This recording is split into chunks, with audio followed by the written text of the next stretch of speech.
This podcast is part of the Big Heads Media Podcast Network. For more great podcasts, head over to bigheadsmedia.com. This week on a new TV Tuners, Kieran and Swanson are in a submarine once again. Boop. Swanson, you need to plug the leak. We're gonna die in here. We got an Alpha class on our 320. Oh, he's dying. And Stairmaster gets a pet pony. Her name will be McDonald's breakfast sandwich. Sir, don't eat the pony. No! All that and more on a new TV Tuners.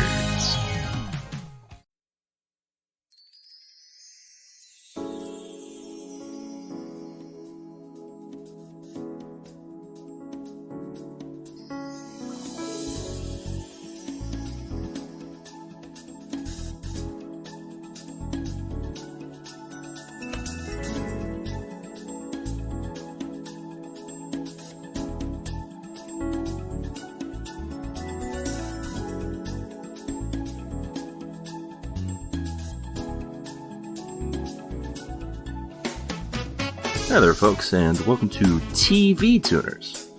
It's a television podcast for the true fanatics. It's a weekly dive in the latest in TV news and reviews. I'm your host, Swanson. With me, as always, is my co-host and cab driver, Stairmaster. Hey, you from Philly? How'd you know? You got that stink. I stink? No, you got that stank. Oh, okay. Well, you seem like a pretty knowledgeable guy, which is not accurate to who you are in the original show, but... Yeah, my name is R&B Gerald. Whoa. R&B Gerald. Whoa, RBG? Yeah, my name is Ruth Bader Ginsburg. Whoa, you're a legend. You're hashtag girl boss.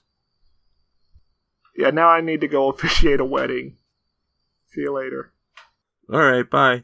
I won't be wearing a mask. And with us, as always, of course, is our other co-host and uncle who's probably up to some shady stuff, Kiorain. I'm like a character you're familiar with, but with a dark undertone.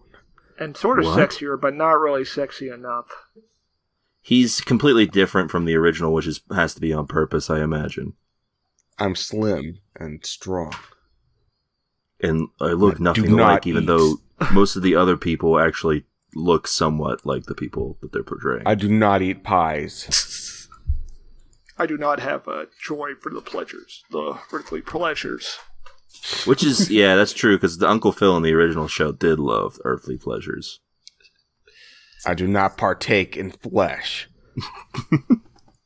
Yeah, he was kind of relatable, Uncle Phil, despite his higher class. Yeah, there was like a whole arc where he like had to go on a diet. Yeah. That's not a joke either. I think that was actually happened on the show. True. And he also had bouts of just uncontrollable rage as well. It's true. This guy has no bouts of rage so far. He's got that sociopathic like calmness to him. Yeah. That's not sociopathic. That would be, I guess, psychopathic calmness to him. Well, when you have like Philip Avery as the guy playing Uncle Phil in the original show with a voice like that, you do need them to go into like rage every now and again. You need to have him ham it up a little bit. You need him to be dramatic. Yeah, you need him to shout and shit. Do you think this show will ever have the part where he's like a secret pool wizard? Like he's really good at playing pool? Oh. I thought for a second you were going to much... reveal he's an actual wizard. It sounds like too much fun. Yeah, a wizard true. And he's like at the water park. You guys don't remember that casting episode? spells. I do not. I remember that. I don't remember what the stakes I were. remember wasn't Will like playing against him? No, Will was playing against a pool shark who took a bunch of money from him, and then Uncle Phil found out and went down there and essentially through the first game he had with the guy, and then he's paying the guy off his money. He's like, "Listen, let's play 2 more for double or nothing." And the guy's like, "I don't know," and he's like, "Come on, man, I'm desperate." And he's like, "All right." And then he laughs they laugh at him, and he laughs, and he says, "Jeffrey, break out Lucille." And unlike Negan, Lucille's actually just a regular pool stick that Jeffrey pulls out of his pants. Yeah, no barbed wire on there or anything. That's good. That's top 10 Uncle Phil moments for me. Yeah, I imagine that at best the show will have like a moment where he explains that he like lost one of his fingers in like a pool related incident or something. You see this? This isn't even my own finger. I had it surgically put on.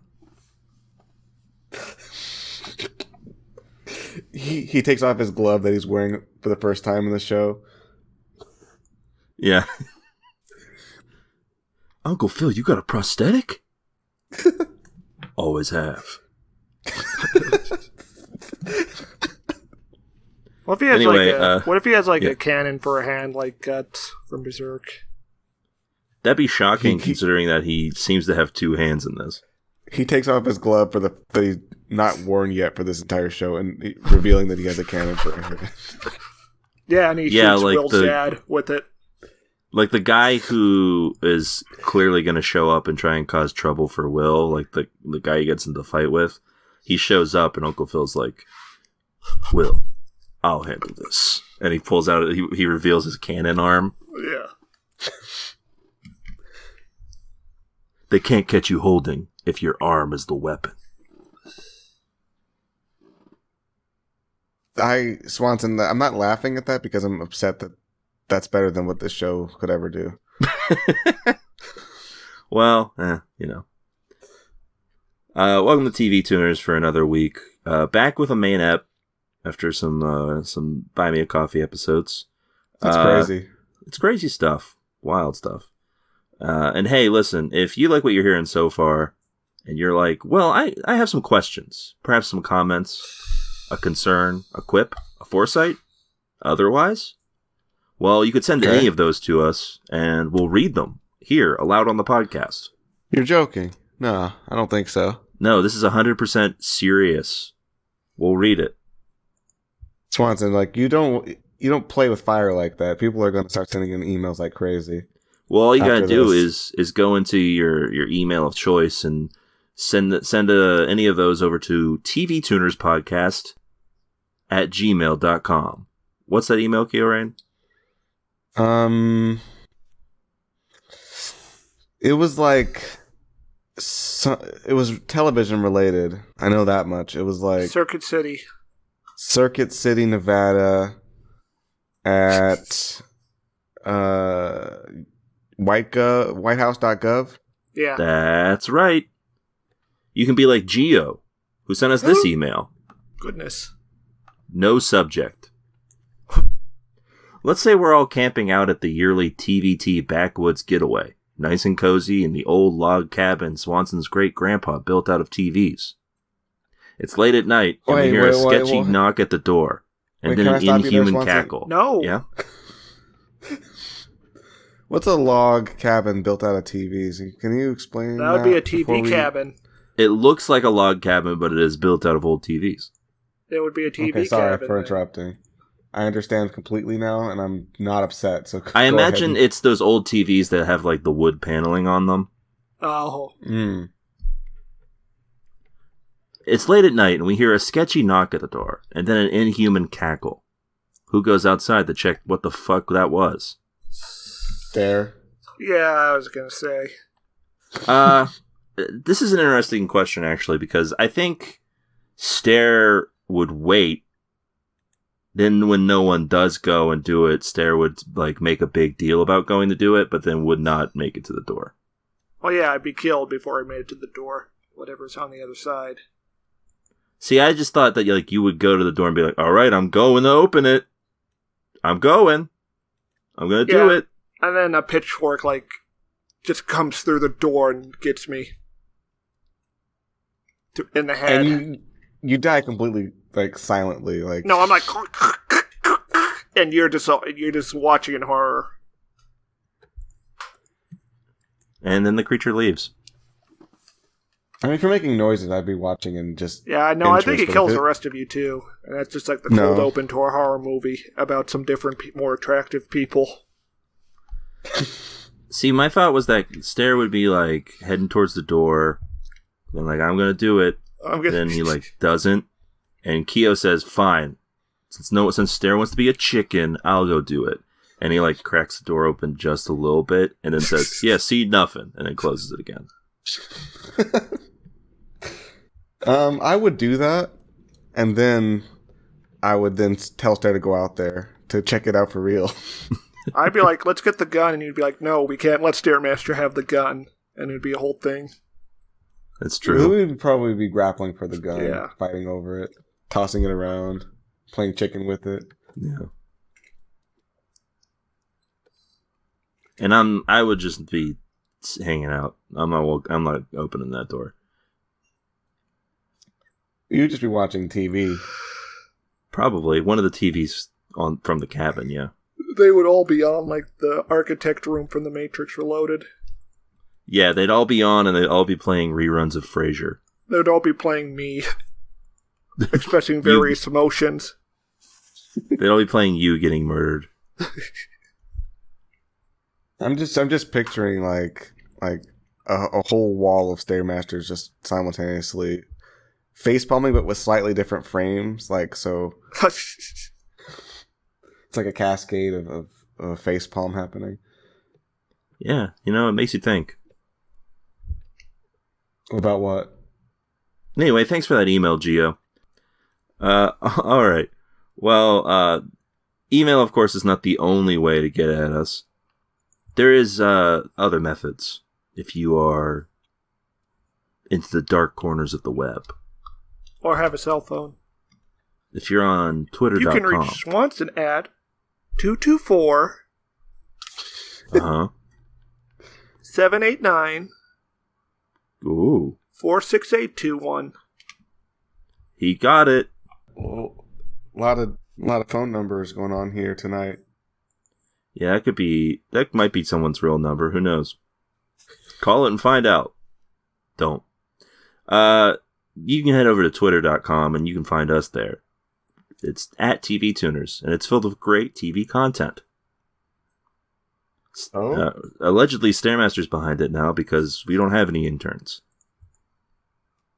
Oh, we have one intern. I think Stair said he's dead. No, we got a new intern. Oh, we did? Why didn't you tell me? Well, I didn't want to tell you because I figured you'd start to, scare this intern off or something. True. And Stair is afraid of intern commitment. That's true. Well, let's see. Yeah, his name is Comrade. Ooh. Sounds on the up and up. Yeah. That's pretty much all I know. All right. That explains this envelope that I got that says Tweet of the Week on it. Well, that means Comrade is doing his job. So we were right to give him all of our passwords and security information. Yeah. All right, let me open it up. Okay. I don't think my microphone picked that up. I will give you an impression of what an envelope opening sounds like now. Oh. Okay. Okay. Very Sounds very wet moist. sounding. All right, this tweet of the week comes from Bowtie Guy NYC at Porsche Fan NYC, who writes, "Oh my God! In the new woke Bel-Air, Will just turned down a girl he was interested in because her father, a black man, was chief of police. This is the kind of wokeness that turns people off." Bel-Air is so. Oh yeah, so this is woke. from a black guy allegedly. Okay. You think he's a big fan of the mayor of New York City? Yeah. Oh, his profile says he's from what was the greatest city. Oh, yeah. Before it fell. Mask mandates ruined it. I wonder what his cutoff point was. It was a mask mandate. So it was pretty recent? Greatest city of all time until 2020. till our freedoms were destroyed. Anyway, I mean, wouldn't Will turn down dating a girl whose father is chief of police because of his situation? I really have no idea. I don't think it would Maybe be because of the situation. I think he just doesn't like police cop officers. His uncle's already a big-time lawyer, man.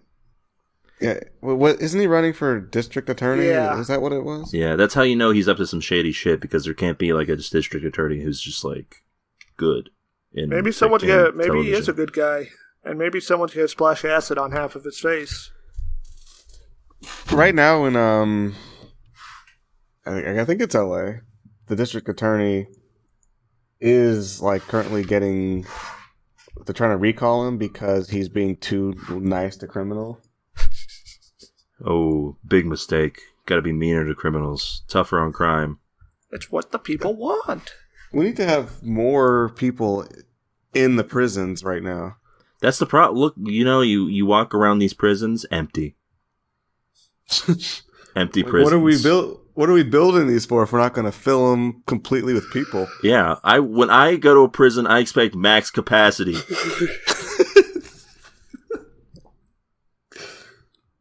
That's what I want. And you know why this prison isn't full? Because of woke programs like Bel-Air. You know what I want to see? I want to see a prison that has a capacity of 1,000 men. And you know how many men are in the prison? 10,000. Exactly. 10 men in every cell. Listen, that's the type of numbers we want. We want to overachieve here. Yeah, and you know what I think? I think that free Pepsi for every prisoner. Free Crystal Yes. Pepsi for every prisoner. There's a soda fountain in the middle of the cell blocks. Oh, God, can you imagine what would happen if they rioted? Just They would soda, immediately just Pepsi everywhere. Why would they riot if they had a Pepsi fountain? Yeah, what reason do you have? Other stuff. I don't think so. What if they were Coca-Cola people? Yeah, exactly. This Okay, is in what if they had Russia, what- Keo. What if they had a Coca-Cola fountain and a Pepsi fountain? Oh, there'd be rival gangs. That's the height of And then the riot would decadence. break out. within 10 feet of each other. Listen, Keo, these ideas that you're proposing are too lenient to the criminals. Like, this is a crime that they're committing. They have to do time for crime. Okay, you're what if thinking the soda fountains are sticking out of the ceiling and they have to form human step ladders to get to it? You Okay, know, what if it's now we're thinking in a way that punishes people for things. Okay, what if it's like on the ceiling and it's not Coca-Cola or Pepsi, it's like RC Cola. Oh my god. And But you advertise it as Pepsi or Coke. Okay, that would definitely result in a riot and every guard being killed when they find out. how would they find out though? Like, what would be the like? Could They drink can you it. Tell? Well, one day the really smart prisoner would come in and be like, "I know how to get to it," and he'd like build a machine. He'd build a human forklift. Dang. Let's be real here though. If I gave you like a little like goblet of RC Cola and I told you it was Pepsi and you drank it, would you actually be able to tell it wasn't Pepsi? I would probably be like, this tastes worse than Pepsi. Yeah. I mean, I guess if you're in prison for decades, you might Yeah. have forgotten what Pepsi tastes like. For your entire life. I guess if there was like a real big Pepsi fan, he'd be able to tell like this is not Pepsi, and like he would like use his superhuman strength to rip the machine out of the ceiling and reveal that it's actually RC Cola. I bet you can get Pepsi or Coke in prison from the commissary. Not out of a fountain though. That's Yeah. See, we're changing the game here. true. That's how you get people to what do you call it when you like not a criminal anymore? I forgot the word. I think America's forgotten the word.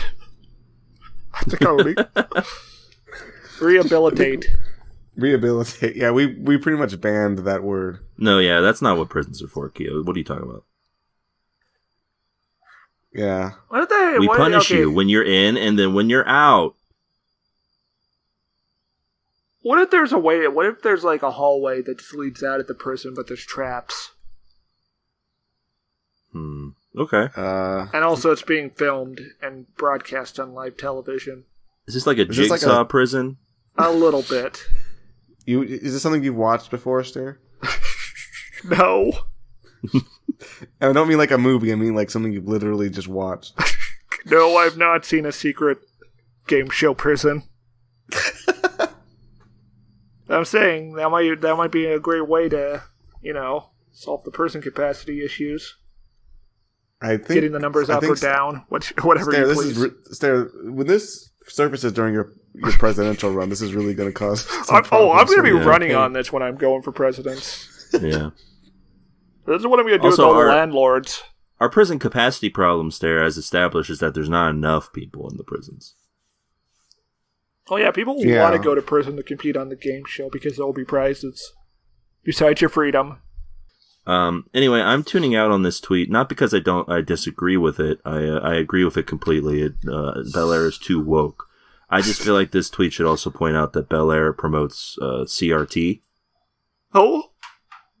And cathode ray televisions? Critical race theory, but yes. Oh. It promotes critical race theory by presenting black people to the audience. That's true, and it's no good. True. Yeah, tune out on this tweet. It's dumb. I'm tuning out on this tweet and this account that Stairmaster's intern found. And yes, he's your intern. I assigned him to you, Stair. Yeah. Kid's gonna put him on a list on Twitter. Also, what gives this guy the right to say that he's the bow tie guy from New York City? Not another person wearing bow ties in New York City? Yeah, that's Brother Musain from The Wire, not him. Yeah. Fuck out of here. Anyway, great tweet as always. Let me ask you guys an important question when we move on here. What you guys watch this week? Anything fun, interesting? Oh, I watched Outrage, directed by Takashi Kitano. Were you outraged? No. They get outraged in the film. Oh. What do they do? Mostly murder and backstab each other. It's a Yakuza film. But the backstory of this like film the games? No. Oh. People are just getting shot in the head all the time. There's nobody's ripping out the power supply from the ground or anything. Dang. So wasted opportunity.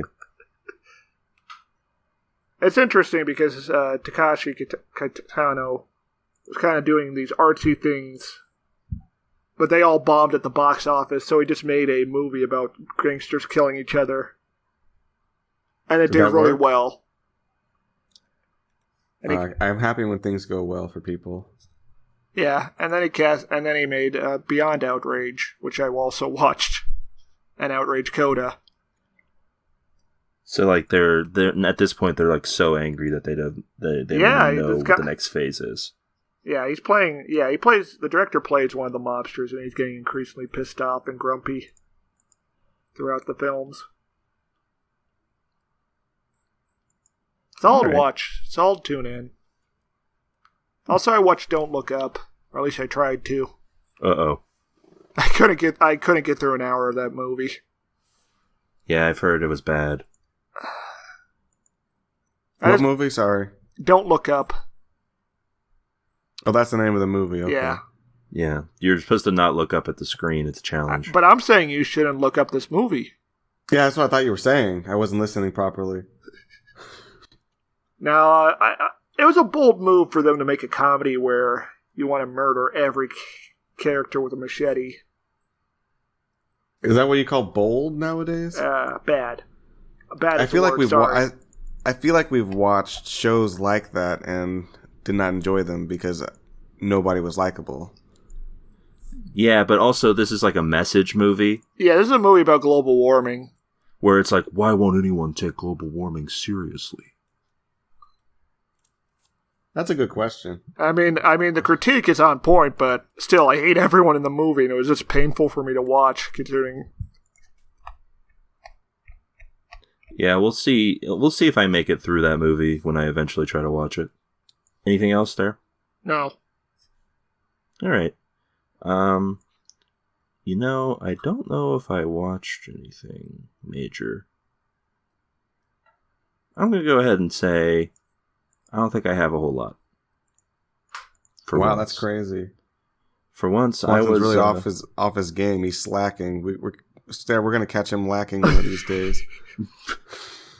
Yeah. I mean, we are right now. He's got nothing to say. He's got nothing to contribute. Anyway, with all that out of the way, let's get to the news, huh?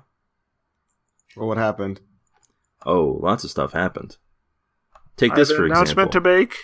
Uh-oh. Russian forces have invaded my ass. No, I How's mean, that going? They shrunk a submarine down and loaded it with like some special forces dude, and now they've lined my colon with about 250 tons of plastic explosives. For what reason did they do this? They want me to. They want me to make sure that this podcast does not become too biased in favor of the rogue nation state of Ukraine. Oh, it's a rogue. It's rogue now. Yes. The bandit state. Interesting. Okay. So, yeah, can we... Yeah, so... So you don't want us to... Yeah. I just wanted to point out how Russia is clearly just defending itself against Western encroachment. Mm-hmm. The NATO bloc expanding into Eastern Europe, traditionally the Russian sphere of influence over the past couple centuries. I could see why Russia would target this podcast specifically. We do have a lot of listeners who are loyalists to the country. Mm-hmm. Wait, well, which country? NATO's a very aggressive group of basically. I don't want to say thugs, but yes, please say that. Please say they're that. That's what I thugs. want. They go in there, they do the thing, they try to find illegal activity. There is none. No illegal activity. Everything's on the up and up. See, I don't really trust. Okay, listen. Everyone knows Michael NATO. He's no good. He's a guy. I don't. Yeah, he's not trustworthy. He makes promises and then breaks them. Treacherous. No good, NATO. No good, Michael NATO. All right, what's going on? Well, my news story is that the Archduke is heading to Ukraine as we speak. He has an important meeting. You'll solve this. The Archduke of TV land, of course. Of course. Who else would I mean? Well, you know what they say about him? They say he has a silver tongue and he's never been shot before. Silver tongue for the silver screen. The silver widescreen. Yeah. Yes. Oh yeah, we're modern now, yeah. So yeah, I've got some news for us. First up, you guys remember Stranger Things? It was on for a few years, and then it's been off for a long time, actually. I remember that first season. I remember the first season was really good. It's a shame about those other ones.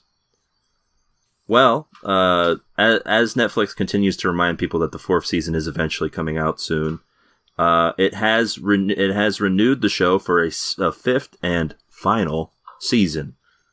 Well, they're going to be like, hello, we are adults. There was a season 4? They filmed that already, and then the pandemic hit, so it hasn't come out. Yeah, 5's going to come out, and they're just going to be like, hello, we are adults now. We're all no longer children. But this entire series has taken place in the span of, 2 years. Wow, that is an eventful 2 years, I assume. Yeah. I don't know. I think maybe it's a year each season. I'm not sure, to be honest with you. I don't know. But definitely, my opinion since season 3 has been that it should have ended at season 1. Yes. I thought season 2 was kind of stretching it, like, all right. I did watch the rest of season... Did you watch all of season 3 as well, Keo? I feel like I did. I think we had a spirited debate about it. Yeah, you did, on the pod. And Stair was just like there. Yeah, like when me and Kia talk about One Piece. Yeah, I recall liking the third season more than you did, but yeah, I mean the first is obviously like this good thing that got ruined by being a continuation. So we'll see how season 4 does, but it also apparently has a runtime nearly twice the length of any previous season. Oh God! So they're splitting that season in half, with the first half coming in May 27th, and the other half coming July 1st. The fact it's so long must mean they're finally going to show off the Stranger Thing. Yeah, they've been hyping it up for so long. Season 4 allegedly takes place 6 months after the third season. So I guess they're gonna not talk about how these kids have clearly aged. No, it's just a growth spurt, bro. I guess you know. There's all the male characters are gonna have full beards. Also, the season 3 came out in summer of 2019, which feels like an eternity ago. What year? Summer of 2019. The before times. I feel like kind of dizzy. Thinking about it. I can't really remember 2019. Can you?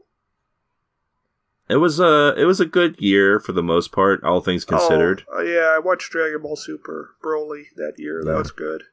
2019 was actually a very good year for movies. Perhaps the last good year ever. Yeah, I was incarcerated in 2019. Oh yeah, I remember that. Oh, yeah. Yeah, we did it. We put you in jail. Yeah, you snitches. Rats. That's what we are. It was you or me, Keo. We're little rats scurrying around the decks. I mean, I can't really argue with that. Yeah. Honestly. If you're fit, you can jump up and reach the soda fountain on the ceiling. The Duffer Brothers, creators of Stranger Things, also haven't ruled out the potential for spin-offs. Fuck you. There are still many more exciting stories to tell within the world of Stranger Things, they said. This tale of a powerful girl named Eleven and her brave friends is first, but we could do something after. Is allegedly how that went. We're up for anything if it means money. I think I've had enough of Stranger Things. What do you fellas think about it? I don't know. I think society has had enough Stranger Things. I've heard no buzz about this. Yeah, I feel like perhaps the pandemic killed all of the buzz for any Stranger Things. I think season 3 and 2 killed all the buzz for Stranger Things. No, season 3 was still very hyped on the wide internet space. As far as hype as before or after it came out. Both. Like when season 4 got teased, people were like, "Oh yeah." And then, like, a whole pandemic happened, and now it seems like they have to build that up again. Also, like, 3 years off is a long time. I guess it's 2. No, it's 3 years. Yeah, so if it comes out around summer 22. That's a long time to be off for a TV show. Can't argue that. Anyway... I guess we'll see how they wrap this up. I'm sure it'll be a thing. All right. Well, from one brand that won't die to another. Law and Order is being revived once again to our TV screens. And I think it comes out this week that we're recording. I don't know. Why is it coming out? We need more shows about how police are good and they do good things. And Peacock needs all more of the properties. Time. No, they're real good. It's coming back, not even on Peacock, just on NBC proper, because NBC, I guess, is in dire straits and needs just a little boost. Oh yeah, I went to the dentist last week and they had NBC's local affiliate on, and like half the commercials were for YouTube. Not a good sign. Well, they didn't even have commercials for their own streaming service? Nope. Sad. So yeah, Law and Order is coming back around, and one of the longtime actors on the show, Sam Watterson, said that the show is going to be part of the general conversation going forward. What's that? What does that mean? Well, you see, Law and Order is really a show about society. is what he says. He says that they use murder as a way to examine various political, social, and economic issues from different perspectives. And the general conversation is like everyone's talking about Law and Order now. That's what's going to happen. Like people. Yeah, that's what they want. The water cooler. Watterson seem well. They might be standing around the water stun. Cool. Him himself? Yeah, they're standing around him, talking to him about Law and Order. Which is presumably what they did in this interview. Maybe they sat down, but they might be standing. He said that he seems confident that Law and Order is absolutely going to be starting some arguments. Saying that the show is not shying away from divisive issues. And in fact, he says the goal of the series is to get people throwing their shoes at the television.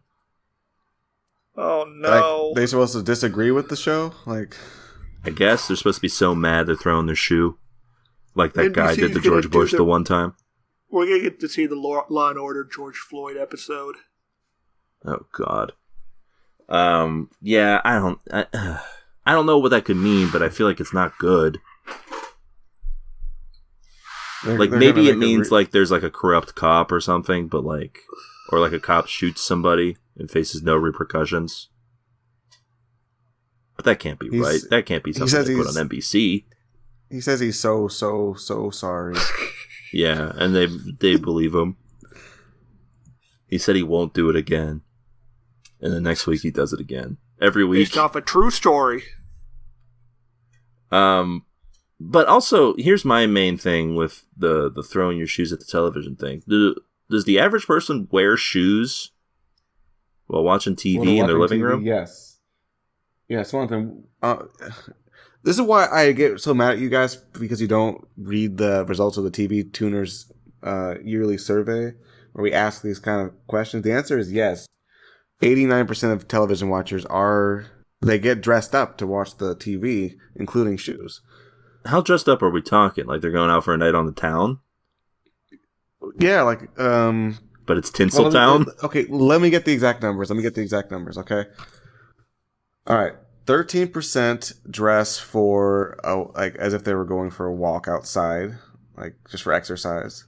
Okay. 42% wear business casual. Oh, a shocking amount. Okay. 30% wear business formal. Wow. That's okay. I mean, that's a lot to just... They do this every time they sit down to watch TV? Okay, well, there's one exception, and that's people watching TLC. Oh, what do they wear? Yeah, what do they wear? They wear... 100% wear only a tank top. Oh, yeah, that makes sense. Yeah, that tracks. Wait, so this is like both genders? Yes, both genders. There's got to find some of these people. Hey. Oh, they're TV Tuner fans. They know how to reach me. DMs are open. True. Yeah, so I guess he elaborates a little further, saying that the issues are going to infuriate people and frustrate people about how they turned out. He says that he believes the show is providing a useful service in confronting issues and offering a resolution of some kind that you can chew on. Whatever that means. Yeah, I don't think he has anything useful to say. Maybe they'll do an episode based off the recent HoloLive drama. Maybe that's what the controversy is going to be. Yeah? What are you talking about? Well, a VTuber got DM'd by her boyfriend on stream. And now, a week later, she's coincidentally being fired for leaking company secrets. Yeah, is that unfortunately, Swanson? Unfortunately, did that take place on American soil? We need Ice-T on this case. To figure out what a VTuber is. Figure out what a VTuber is and whether or not like there was actually company secrets leaked, and also whether or not it's really her boyfriend.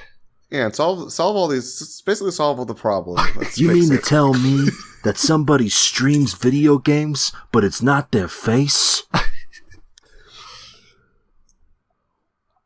anime character? It's an over-designed anime girl? Oh my god. Imagine what NBC's take on a VTuber would look like. Well, we watched the one episode where it was about cucks. Yeah. Incels, Or Swanson, not incels. cocks. Yeah, totally different. Yeah, those are like not quite opposites, but they're like very opposed I mean, to each other. if there was like a guy who got cucked and murdered someone, at least you'd be able to sort of empathize. Yeah. I'm sure there has been an SVU episode in the time since that one, way back in the early days of TV tuners, that involves a cuck. I'm sure like half of them involve a guy getting cucked and going out killing someone.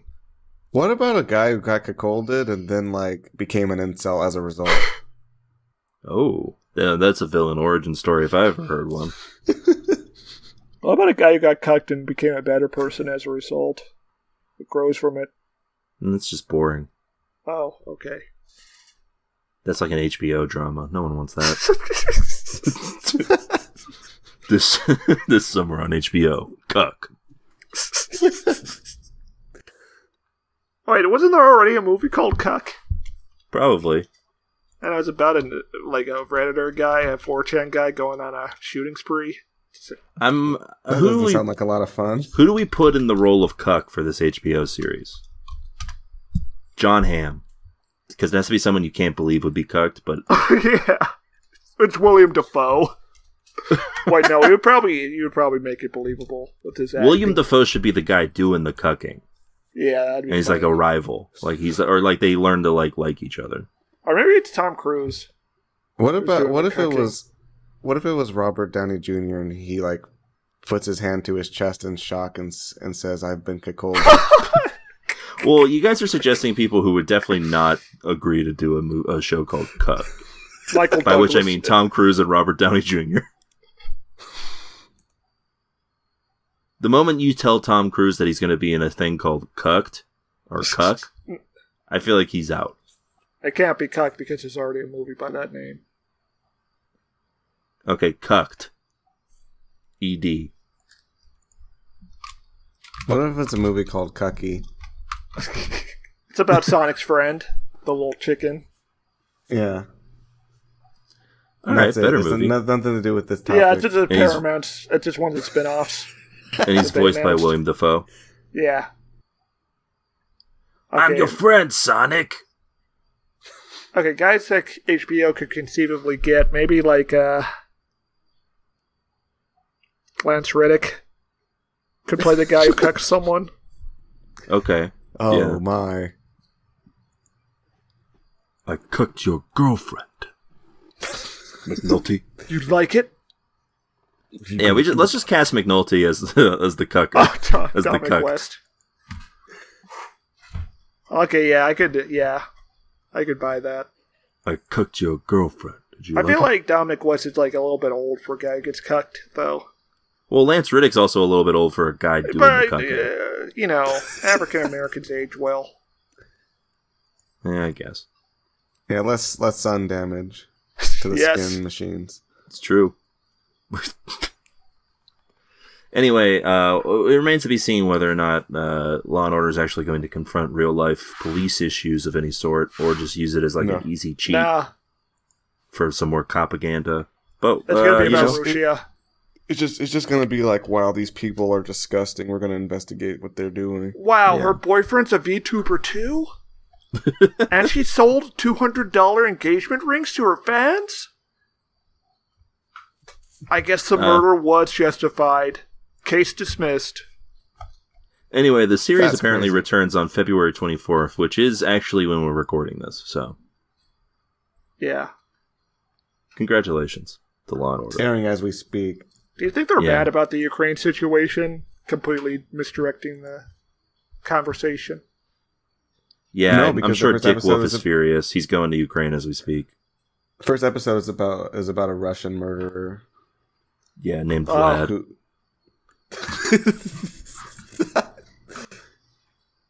and the victim is like a Ukrainian woman or something. And this This is is the just thing. This is regular the Law and crazy Order. thing. This is the crazy thing, Stairmaster. Putin heard about this episode, and that's why he's invading. Oh, Hollywood does it again. Anyway, That's it for the news. So I think we have nothing left to talk about but this show. Yeah, I don't think we do anything else on this podcast. Did I miss anything? I don't think so. All right, good. We got everything. In that case, it's time for our main event. We watched the show, and now we're going to talk about it.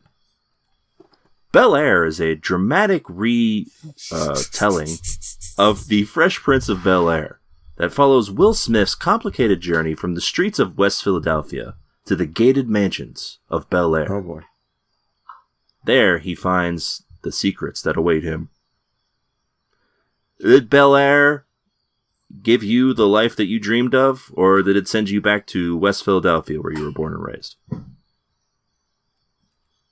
Oh boy. Ooh, that's a spicy meatball. Yeah. This is an here's the thing. This is an interesting show in the sense that it wasn't as bad as I thought it was going to be, which does not mean that it was good. It's just that it wasn't as outwardly awful as I thought it was going to be. There are some baffling choices, though. Oh, yeah, for sure. But, like, in terms of, like, a show that has, like, some production design and some flair to it, this show's got that, at least. Yeah, but I feel like it's marred by the fact that it's a remake of a 90s sitcom. 100%. If this were just, like, an original show, it'd probably be better. Yeah, but then what would you call it? Bel-Air. I don't know. Oh. Bel-Air exists as a place. Yeah, but people would be comparing it to Fresh Prince of Bel-Air. That's true. I'm sure you could just set it somewhere else affluent and call it. Yeah, just call it Palisades or something. There's tons of places in LA that are like call this. It Gilmore Girls. Yeah, sure. This is basically like the Gilmore Girls. Expand on that. I mean, it's about the kid going to this poshy private school. Is it? Got a working class upbringing. Does she? I mean, sorta. I guess, yeah, sort of. Kinda. I'm right. I'm 100% correct. Yeah, that's completely correct, Stairmaster. Thank you. There are some similarities here. I guess the main difference is that he's living in like a mansion. That's like the main thing that's different. Also, there's more black characters than have ever appeared in the totality of Gilmore Girls. Yeah, Lorelai would have a heart attack if she saw this. So how anxious were you guys with all these African Americans on screen? I was reaching for my gun. I was like, oh, something bad's gonna happen. Yeah, I locked the doors in my house. I kept jumping at every sound I heard. I will say that it feels like they at least wrote dialogue that sounds like a conversation that people probably have. For parts of it, maybe. I don't know. For parts of it, it's like it's very, very much like they've included things that people do say, but it's just they're saying them all the time, the whole way through. Will does say John at least 40 times in this one episode. Which, I don't know how accurate that is to West Philly, but it is a lot of times to say one thing when the person's name isn't John. Also, they do say the N-word a lot in the show compared to the original Fresh Prince. It's true. I would say they say it about 1,000 times more. 1,000,000 times more. There's actually a whole subplot about who gets to say the word. They're able to just say whatever words they want in this, apparently. They can just talk. It's true, because Will, they drop a couple F-bombs in this one. Yeah. That's how you know this is a Peacock original. Peacock means no boundaries. Say the N-word all you want. Say it. Say it, Walter. Hank, it's not right. Oh, Hank's the one telling them. Mike, it's not right. I was going to say Hank would be the one that... Hey, Walt, you just say it. I say it all the time. Just say it. Hey, Steve, want to hear me say it? Oh, whatever, Hank. Yo, Mr. White, your brother-in-law, he's kind of a racist N-word, Walter. You must say Yo, it. Mr. White, when you think about it, your brother-in-law, maybe he kind of deserved it. Your brother-in-law? murdered, Maybe I he's mean. the real beep. Say the N-word, Walter. Say it. Say it, or I will kill your infant daughter. I like the idea that, like, Walter's been pulling some, like, microaggressions on Gus. Just some, like, just some, like, passive white guy stuff that he does that he doesn't even think of. And Gus just, like, pulls him out into the desert, and it's just like, say it, Walter. He's like, huh? What do you mean? Say the N-word. He's like, what? No, I don't say that. It's like, you've never listened to a song in the car and sung along? Well, I mean, sometimes, sure. Oh, Todd would say it with only, like, minimal hesitation. He'd be like, He would, like, look You around sure the you want room me to for a say that? second. Yeah, exactly. I 100%. reckon. Oh, my uncle says it all the time. Yeah, let's look around to make sure no girls are watching. But I don't know. One time this guy got upset that I said it, so I don't say it that much. Don't ever know what happened to that guy. We had to, Take him out to the desert. Okay, so now I'm imagining the Say My Name scene, but it is just Walt trying to get someone else to say the word. Say the word. What was that guy's name? It was something cool, like Maxwell. Yeah? It did kill you. Do you remember that guy's name? The guy that Walt was selling off his business to? Oh, I don't remember that. I don't remember that guy's name because he dies pretty quickly after Yeah, that. he dies like an episode later. Yeah, like they really did not treat him very well. No.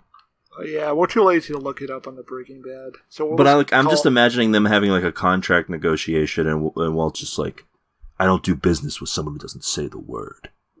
What word? You know. You know the word. You know. Beep. Say God. the word. You gotta be kidding me. Say Meanwhile, the Lydia's word. Lydia's just in the background being like, His name was Declan. oh, that's not as cool as Okay, I thought it was. that makes sense. That is kind of a cool name, actually. I vaguely recall Declan being the name. Yeah, that's right. It's confirmed. And he just says the word, and you're goddamn right. Let's do business. They, where do we even start with this one? I guess we start with... West Philadelphia, born and raised Yeah. on the playground.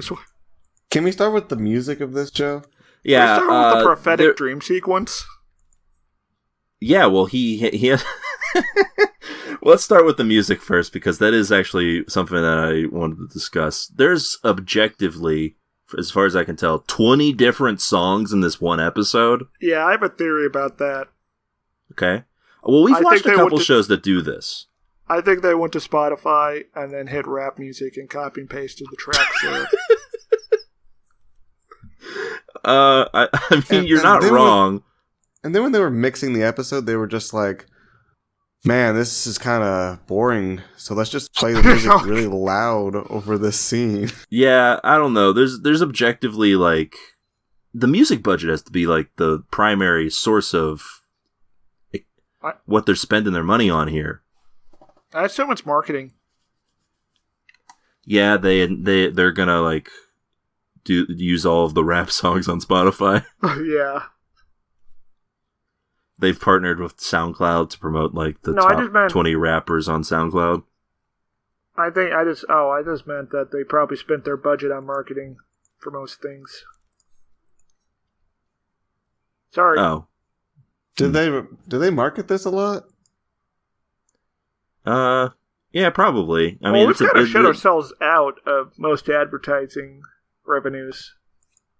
That's would the thing. assume- I have no idea. I would assume that they're probably hyping this up a bit. I recall seeing commercials for it. on like terrestrial TV. So back on Earth? Yeah. Back on. Yeah, I should mention we are recording this in space. Well, you always we have were been. very alarmed by the breakout of war in Europe, so we got into our spaceship. It's just a real shame that the Russians already got the Stairmaster before we got to space. Yeah. Now it's like a huge hazard to everyone else on this spaceship. And also there is a Russian... And the Russian guy who came up here with us.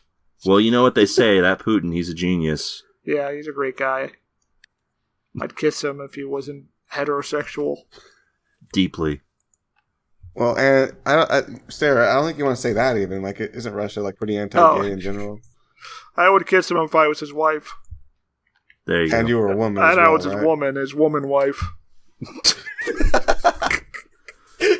So yeah, Will has this this prophetic dream where he's like on a throne. It's some fucking this is essentially just the opening to an anime. Yeah. Where he's on a throne and he's got a crown and all this. And he wakes up, but it was all a dream. He used to read Word Up magazine, Salt and Pepper and Heavy D up in the limousine, all that stuff. And then we cut to just like a day in the life of Will Smith. I did forget that Will Smith's character name in the show was just Will Smith. Yeah, it's an autobiography. Yeah, really things that happened. There's a thing here that I noticed. He's playing basketball and he's doing a lot of yelling. I'm sure that happens for real in basketball, but I just thought the actor doing the yelling was pretty funny because he's just going like, "Ah!" Well, basketball is a lot like sex. You do a lot of yelling? You get the ball in the hole, and it feels really good. You get the... Hold on. Yep. The ball in the hole. Yeah, haven't you heard the phrase balls deep? There. Oh. I'm just messing with you. Stair knows what that means. Stair's an expert in field. Okay. I know that sex isn't real. Yeah, it's all an illusion created by the Matrix. If anyone's told you they've had sex, you know what they're doing? They're lying to you, man. It's what we call a psyop. Yeah, they're just trying to get you to give money to VTubers. So do we think in this show he gets an actual crown at some point? I hope not. That would be... I'm avoiding your question, Swanson, because the answer is yes, I do think they will, but I really hope not. No, yeah, probably. He probably will. So yeah, him and his buddy are hanging out. He plays like a real good game of basketball. Fucks around, gets a triple-double. And him and his buddy, he gets a scholarship, Trey. I guess, is what's going on here. Yeah, his buddy Trey. They're hanging out, eating cheesesteaks because they're in Philadelphia. Yes, that's what you do in Philadelphia. When you're in Philadelphia, you grab a cheesesteak, you say John 15 times. And then you throw batteries at your local sporting team. You have a cheesesteak, and you also talk about having a cheesesteak. Yeah. You don't just eat it. You don't just it's not like a casual thing that you do all the time. And then you kiss your homie, because it's the city of brotherly love. It's true. So then this guy shows up. I didn't catch his name. Darnell? I think Darnell, yeah, you're right. Which, that might be the actual name of the guy from the show. Because he does show up in one episode, I remember, of the original program. Does he? I thought they only do like a gag where Will goes back to Philadelphia and gets beaten up by those guys. Yeah, like, because him and Carlton are on the court, and Carlton sees this guy coming, he's like, "Who's that?" And Will's like, "That's the guy from the intro." Oh, yeah. For some reason, that particular gag is stuck with me. Yeah, that is a very good gag. Anyway, yeah, nothing like that here. Instead, Darnell is just this weirdly menacing guy who has the oddest ways of menacing people, which is that, him and Will get into an argument, and he flashes his gun. Not that wild of a way to show off that you're tough and stuff. That's normal. But then he gets on his ATV or like his RTV, yeah, and he does a wheelie. And he just wheelies in like the weirdest possible way, and like he just says, "That's like a thing in Philadelphia." Haven't you seen Creed? No, I'm sure it's like I know it's a thing. It's just the way the shot frames this, as with him looking and being like, "I run this fucking town," is hilarious to me. And then he rides off. Yeah, so basically they have like a samurai duel on the basketball court. Yeah, his so honor is at stake now. Will can't let this go, so he has to go to the court and play the game, and he thoroughly trashes this guy. This guy's done. This is like dead of night. This is dead of night, and he's also playing for like drug dealer money. Trey has brought a gun. Yeah, Trey has brought a gun because he doesn't know what's going to go down, and Darnell's. I guess I was very baffled by this Trey character because for like a few minutes Trey's like he seems to be making perfect sense. He's saying like to calm down and stop acting foolish, and then he's like, by the way, I'm carrying a gun. By the way, since you decided that this is a good idea for us to fight the drug lord in basketball, I brought a gun. Because I'm trying to avoid things getting escalating here. So I've brought my own escalation weapon. Made specifically for escalations. Like the only thing that this could result in is somebody dying or going to jail. Yeah. And I'm bringing this item with us. So Will just totally dunks on Darnell. Yeah. The drug lord, by the way, is Rashad. Yeah, Darnell gets pissed off and throws a basketball and hits Rashad in the back of the head. Rashad doesn't thinks Trey threw the basketball, and it starts a whole thing. Yeah, he just starts a lynch. They just start mobbing Trey. Yeah, so Will gets a gun, scares the people off. And then the cops immediately show up 20 seconds later. Yeah, they no were time. Already there. The cops were just waiting. Yeah, they would have in real life. They would have come an hour after the fact.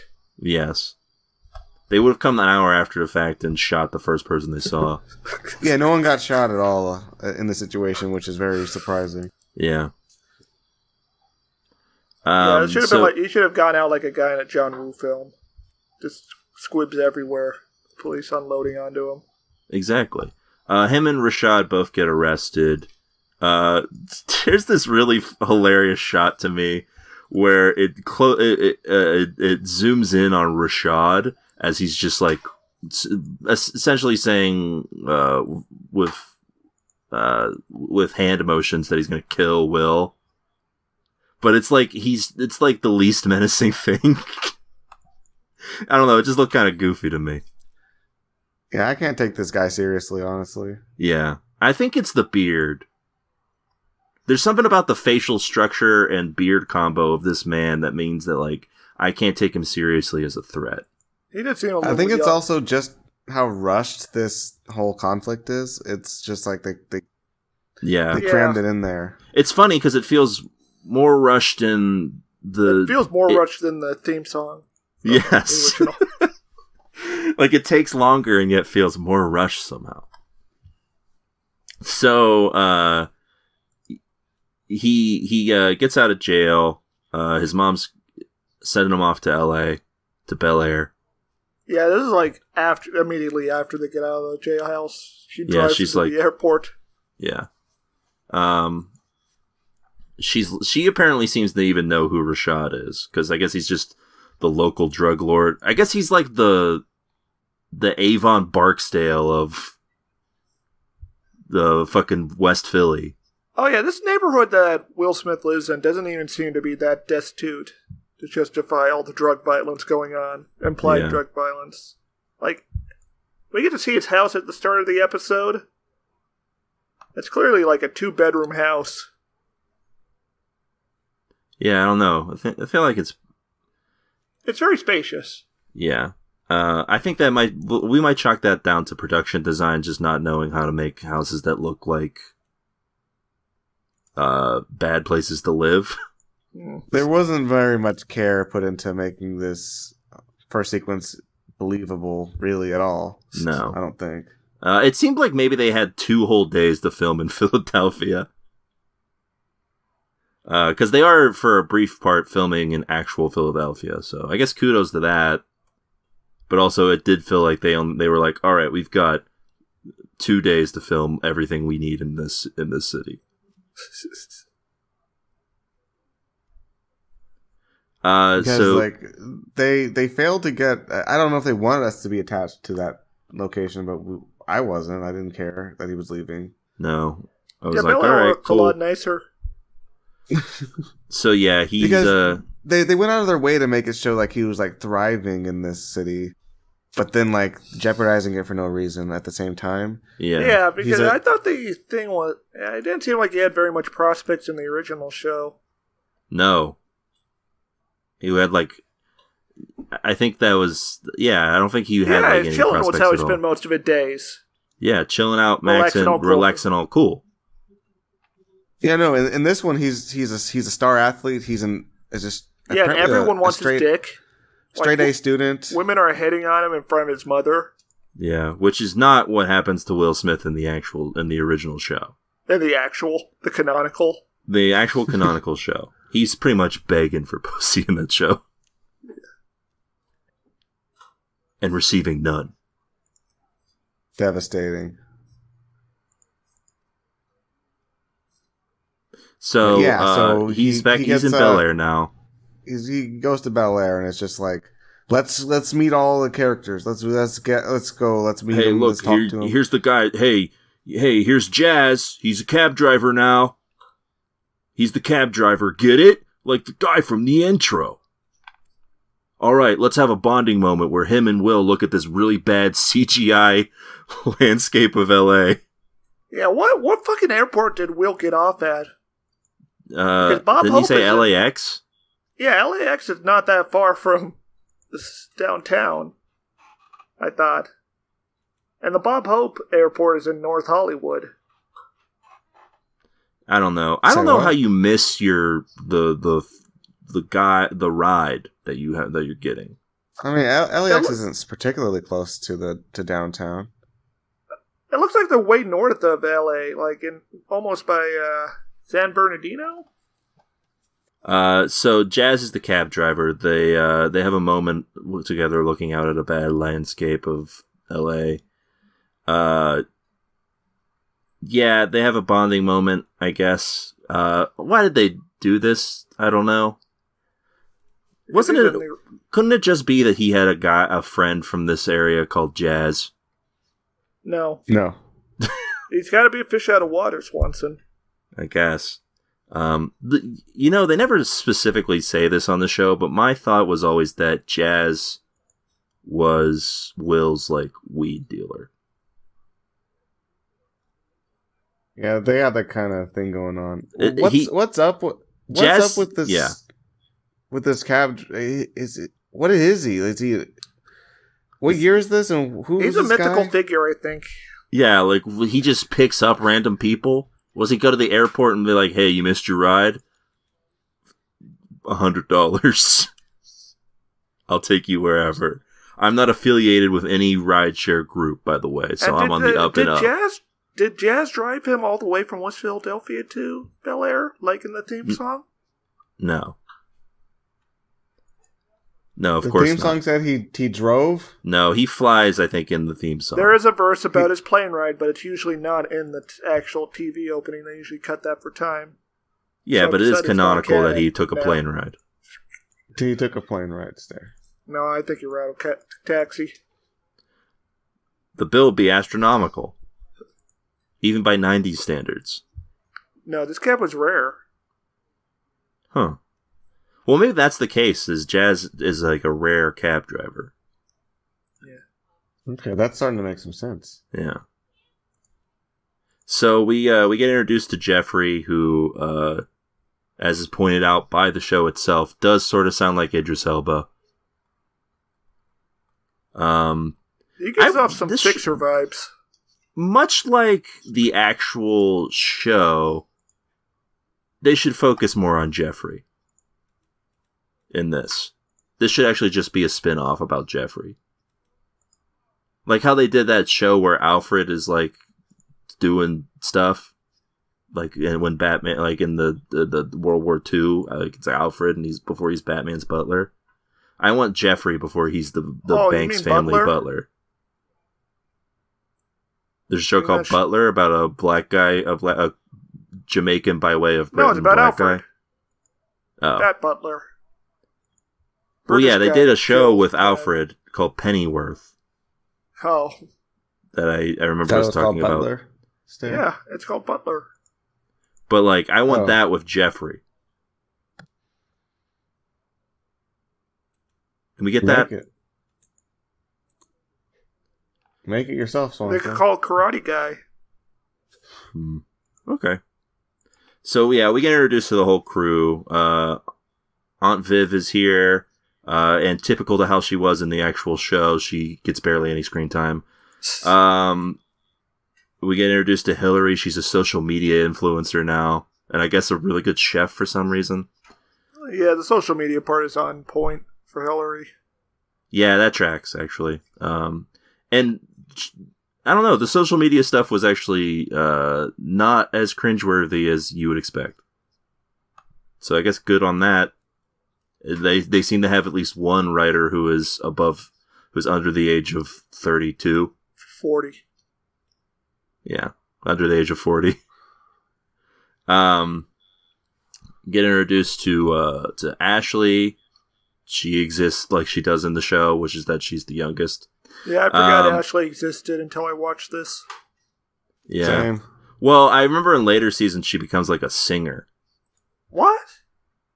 Which is a thing that happened, I think. And then we get Carlton, and he's here, and he's like Will's anime rival. Yeah, it's a I don't know. The situation. The animosity is like wild from the beginning here.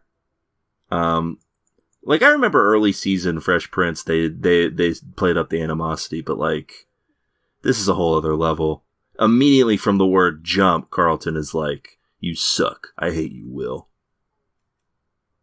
Maybe someday you'll tell me why you're really here." Yeah, this is more like Amuro Char.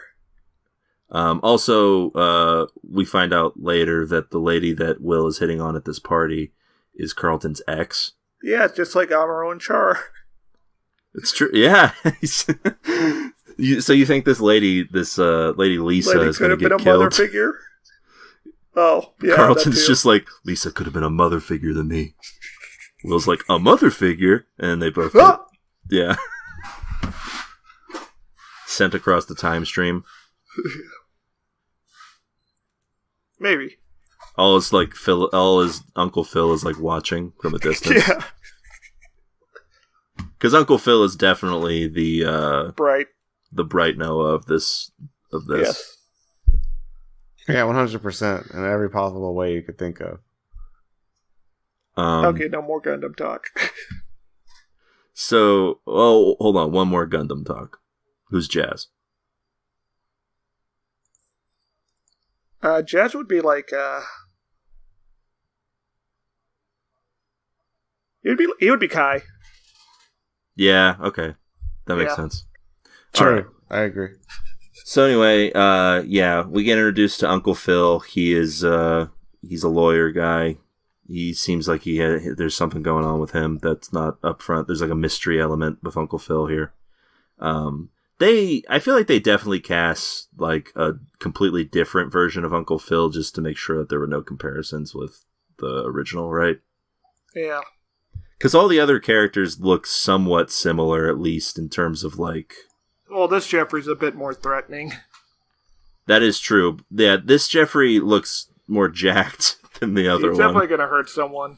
He's got like a menacing aura to him. There's definitely going to be a scene where like Uncle Phil gets into some trouble and Jeffrey starts beating up some dudes. And I hope there is. If someone watches the rest of this, let me know and I'll watch that single episode. Just for the scene. If they don't do that, then this show is a waste of time. Yeah, waste of potential. I want Jeffrey to have a hallway fight scene. Yeah. Just him throwing a microwave at someone's head. You think they have the power to do that? Like the strength? No. Because the people writing this show are cowards. If I was writing this show, I wouldn't even wait. First episode would end with a Jeffrey hallway fight scene. I would have Will. Yeah, they decided to make this show very painfully slow to start. No, here. you know what I would even do? What happens is Will gets mad at those guys, as those white guys, for saying the N-word, and then they follow Will, and they're gonna like beat him up in the hallway or whatever. They're gonna say the N-word at him. Well, they say the N-word at him just so you know that they deserve to be beaten up by an adult. And they're about to beat Will up in like this secluded hallway in the school, and Jeffrey shows up and is like, "Get out of here." And then like these guys are like, "Yeah, what are you gonna do?" And Jeffrey like cracks his knuckles, and then it's just one long extended take of him beating these guys up brutally. Yeah, he just like demolishes them Jack Reacher style. Yeah. Like one of them they do the thing where like one of them is like about to sit up and like get ready, and he like takes like a locker door and like slams him in the face with it. He's like, "You made 3 mistakes. The first is," and then he hits him with the locker door. And then another guy just punches him, and he grabs his arm and dislocates it. And he's like, "Yeah, I would enjoy that. Just random. Yeah, that's a tune in on Reacher, by the way. Random violence out of nowhere." And then Jeffrey says something like, "Class dismissed," and leaves. Did anyone else here watch Reacher besides me? I think you would be the No. only person interested in watching Reacher. Well, it's about a guy who punches In the whole people world. and solves crimes. Okay, what else? And he's also the biggest man. What else? And he's super intelligent. Ooh. What else? He doesn't buy music CDs because he just hears the track and memorizes it in his head. Okay, I'll watch. Oh, that was all Keo needed. How many songs sure? did they play in one episode? In one episode? Yeah, in a single episode, how many songs are playing? It's not. It's like 1 maybe per episode. Oh, tune out. Sorry, I need at least 10 songs playing in a single episode. Usually over important scenes. It's the only way I'm going to be able to watch. So yeah, Carlton is like just immediately a jerk. Uncle Phil is suspicious of Will. Will reacts very strangely to Uncle Phil being like, "Yeah, there's some ground rules because this is my house." To where Will is like, "Rules? I didn't hear anything about rules when you saved me from a life in prison." I didn't ask for your help to get out of jail. While I I've was never had a crying like male little baby. authority figure in my life before. And I don't need one now. So we learn that Uncle Phil is running for district attorney, which makes me believe, because this is a TV show and made in America in 2022, that he's going to be shady in some way, or something shady is going down involving him. He'll That's kill at crazy. least one person. I think we're making the show sound way more exciting than it's going to be, honestly. I think he'll kill one person, and it'll be at the very end of the season. And it'll be like off screen. Well, yeah, he'll say, "I killed them."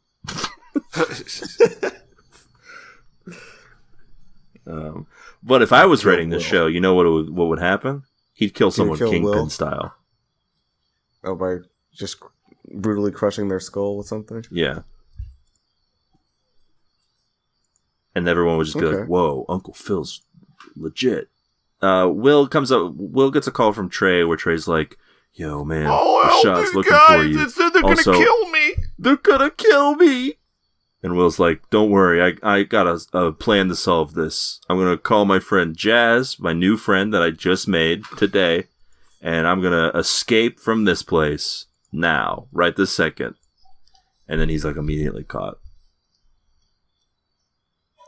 Like they don't even leave for anywhere else in LA. He like parkours over the gate to Impressive, get out. to be fair. And Jazz calls it Jackie Chan Splinter Cell shit. Yeah, that was like the only line that made me like chuckle in this episode. Well, it's like, pick one. Come on, those are two completely different things. That's the joke. I don't even think Mr. Splinter Cell does like parkour. Usually he just like crouches around a dark corner. And has night vision goggles. I think you are capable of doing parkour in a Splinter Cell game. I don't know. We'd have to ask some sort of expert in the field, because that's not me. I'm pretty sure the most Splinter Cell does is like hug walls as he like sneaks around. He's very old now. Me too. We all are when you think about it. I went to the doctor and he looked at my bones and he told me that I have fossils in my body. Yeah, that happens. It sucks, but it's true. It happens to the best of us. Yeah. So yeah. He goes and spends the day with Carlton the next day, and neither of them want to do that, but they're forced to. He gets caught by Uncle Phil, and Uncle Phil's like, "Listen, I don't know why you're doing all this, but you gotta own up to what happened, and you gotta follow the rules or whatever." And Will's like, "Damn, that sucks. Oh well, I guess that plot point is dealt with for this episode." Yeah, and presumably Trey just gets, like, his throat cut open off screen. Yeah. No, I looked at the Wikipedia. Trey comes back, but... I didn't understand why he just kept this all to himself. Yeah, why don't you just tell your uncle that, like, hey, my friend is also implicated in this? The worst that can happen is your uncle's going to be like, there's nothing I can do. He's like, who cares? Yeah, like, that's literally the worst that could happen. No, he sends Jeffrey to kill him himself. No loose ends. There you go. Imagine that. If you're going to set up, like, Uncle Phil to be, like, something nefarious, the episode ends with, like, Trey being, like, getting Will's message and being like, damn. And then he's like, I guess I don't know what I'm going to be able... I don't know what I'm going to do. And then you hear, like, I can help you. And he turns around and it's Jeffrey, and he shoots him point blank in the head.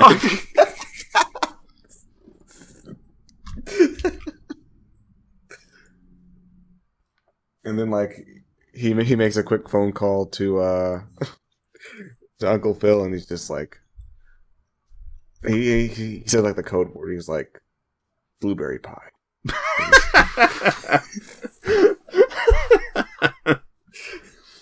And yeah, and he hangs up.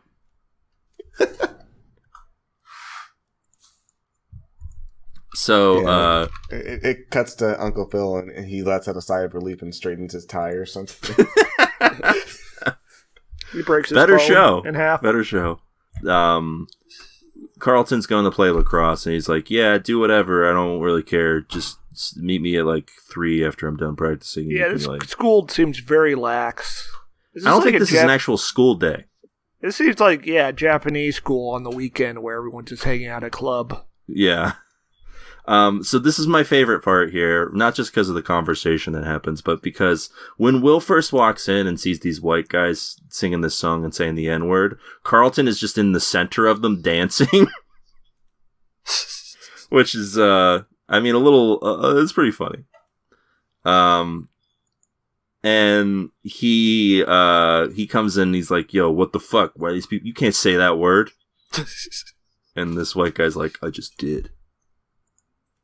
And Will's like, yeah, that you can't. And he's like, what are you going to do? Inflict bodily harm on me? I doubt it. And Carlton's like, hey, Will, why don't you chill out, man? Come on, man. We live in a free speech. And they leave. We live in a free speech, my guy. We live in free speech for adults. So they go home, and Carlton's like, well, way to play the race card. Yeah, and what the Will's fuck, man? like, He's saying the N-word. Yeah, Will's like, for fuck's sake, man, they're saying the N-word. The rest of this happens in, like, the last 10 minutes of the episode, which is wild. It's like they had all of this plot, but they made it for like the first 10 minutes and the last 10 minutes, and then in between was just like wandering around getting like, here's some characters. Because in the span of 10 minutes, Will goes to talk to Carlton, sees him snorting some Xanax, essentially blackmails him into being team-up guys. They go to a party. He hits on Carlton's ex. They have like a character growth conversation. Carlton pushes him into the water. He has a metaphorical dream sequence. He gets saved, and then he punches Carlton and his racist friend. Well, he punches his racist friend, and we get a cliffhanger when he throws the punch. Oh, Carlton. Yeah. If he's going to throw it at Carlton. What do you think? He hit like the wall or something? I think like Omni-Man is going to show up and catch his hand. Be like, oh, damn. Not today. I'd be pretty hyped for that. Yeah, that'd be a shocking twist there. But yeah, why not? To bring it out a bit more for the crazier parts that I just mentioned, because again, this all happens in 10 minutes. Yeah, he goes upstairs to Carlton's room to, I guess, talk to him, and Carlton is just immediately in his closet snorting Xanax with the door open. Why wouldn't you just close it? Yeah. Is anybody in that much of a rush to take Xanax? Also, why are you snorting Xanax? Weed's legal in California. I mean, weed is much harder to abuse than Xanax. It's a lot harder to accidentally kill yourself, too. And I'm just saying, it's safer. Well, he's a rich kid there, so you got to... Yeah. He's going out of his way to abuse the drug is the point. You don't need to snort it. It's pretty effective as just a pill. Yeah, it's effective just the normal way you take it. But he's like, I need its effects faster for me. But also he purposely makes the point of going into his closet to do it. So like, yeah. If you're gonna go into your closet to do it, you might as well just close the door, just in case like Jeffrey walks in. Anyway, so Will catches him, and Will is like, yeah, well, what if we just pretend to be okay? And he's like, yeah, sure. That's pretty smart, I guess. Which is to say it's TV smart, which means it's something a normal person could think of. So they agree, and they go to this party. And yeah, he makes... Carlton gets jealous when he sees him with his ex. Because his white friend eggs him on, being like, "Yeah, well, I bet you, she's already finding another guy, man." He asks him to let him do his drugs in peace, which haven't we all been there? Yeah, relatable. Let me do my drugs in peace. Yeah, just stop talking to me while I'm doing drugs. I need to be calm now. Which is why I'm snorting Xanax for the second time today in like a 5-hour period. It has to be at most. He does not have his act together, does he? No, because like the beach party couldn't have been that much longer in the day. Also, what was he snorting Xanax for when he's at home, just hanging out? You do that before you go to the beach party. Also, you don't do it at the beach party. He's like around the pool.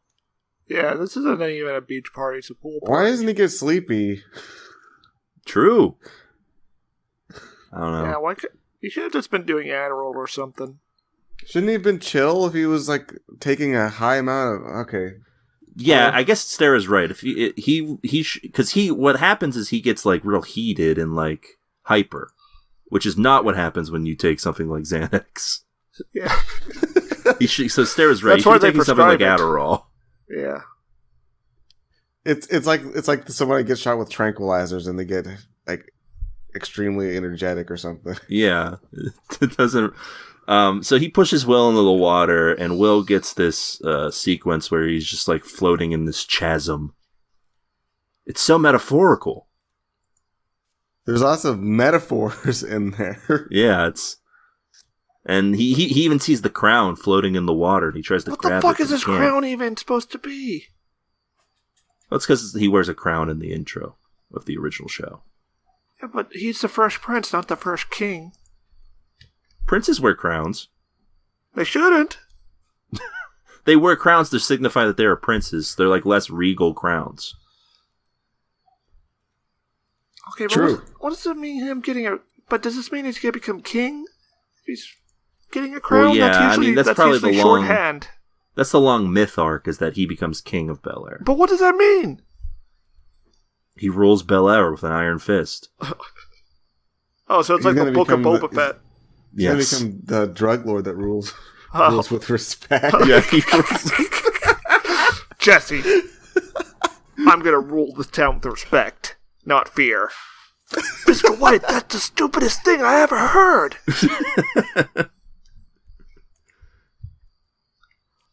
Jesse, I'm the major domo of this town. He's got a point, Jesse. It's a Force ghost of Mike. Listen to Walter. That's what I've learned. That's CGI, Mike. Yeah, it's de-aged. It's de-aged Listen Mike. to Walter, Jesse. Listen has a to point. Walter, Jesse. They don't even use Jonathan Banks' voice. So yeah, he gets pulled out of the water. He punches Carlton's racist friend, and then it cuts out. That's the show. Yeah. In conclusion, watch Gundam. Final thoughts? Oh no. Oh no. Yeah. Listen, I mean, it's not completely awful in the terms of like it being I thought it was going to be like dog shit. In this case, it's just human shit. It's an upgrade. I Or don't know. I gonna a lateral move. What I mean, there are elements to this that are fine, which is that if this were not a dramatic remake of Fresh Prince of Bel-Air, it would be a fine show. I mean, yeah, it would still have its problems. Right, it would be fine. It would be perfectly cromulent television. It wouldn't be as good as Reacher. Well, I don't know. I mean, it's either way, it probably wouldn't get a tune in. But like the fact that it is a dramatic remake of the Fresh Prince of Bel-Air already is like scoring. I'm scoring on a negative curve. They really did not do themselves any favor rebooting this beloved program. Yeah. What? How 90s? It was 1990. Oh wow! I could have sworn I would have guessed that it was later than that, but yeah, that tracks. I don't think the 90s really started until the Gulf War. Or until the Sega Genesis came out. Well, they always say decades don't really start until the 2 years in. Yeah. So. Oh boy, I wonder what that means for this decade. Pain. Yeah. Anyway, yeah, like, there are elements to this that could be good. I mean, I will say that in terms of shows of this ilk that we've watched, this does look good for the most part. Like, there's nothing... The camera moves around a little bit. It's like it's got some style to it. It's wild. The dream sequences look like stuff that exists.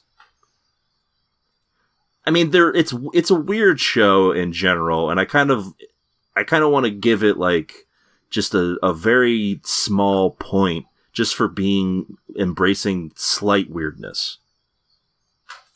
Whoa! I just looked at the Wikipedia for Fresh Prince of Bel-Air, and you won't believe who played Ice Tray in the original Fresh Prince.